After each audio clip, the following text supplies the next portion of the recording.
Si është ekonomia në Maqedoni? Aha, ekonomia e Maqedonisë është e çuditshme. Do të thonë është komplekse, po është e thjeshtë për të zbërthyr në atë aspekt se do të thonë na duhet shumë pak mund që mund ta bëjmë ekonominë në një platformë e cila mund të krijojë vlerështuese për qytetarët. Po ama nëse analizojmë parametrat ekonomik ne për këto prej pavarësisë nëse mund ta them deri tash, edhe pse kemi pas shumë ndryshime, do të thonë, kaluam për një vendi tranzicionit, për një vendi të luftës, marrëveshje e Ohrit etj. Përsëri ekonomia, ne arritëm këtë ekonomi ta kemi në një mënyrë lineare, do të thonë, nuk ishte diçka që mund ta ndrojë ekonominë të ketë një farlloj, hajtë të themi, një farlloj ngritje shumë të shpejtë, që mandej edhe të fillojmë vazhdim. Mbetet ajo e njëjta, unë çfarë e përmendi, ndoshta për ato 35 vjet, një herë ose dy herë kemi pas rritje ekonomike më shumë se 3-4%. Çdo herë ka mbetë 3%.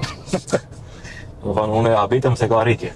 Realisht po. Ja, e tash se për njerëz është interesant për disa njerëz këtë rritje unë edhe përmendi çdo nuk ka nevojë as qeveria të ketë për këtë 3% rritje. Vetë administrata e bën. Edhe njerëzit privati. Qytetarët, njerëzit, do të thonë shpenzimet, nëse nuk kemi luftra gjëra, sikur e kishim edhe Covidin ku shkon minus, do të thonë vetiu kemi 2 deri në 3% rritje ekonomike. Nuk ka nevojë të kemi politikë ekonomike. Jo ministër të ekonomisë, por politikë ekonomike, o një qeveri e cila mirët me probleme ekonomike.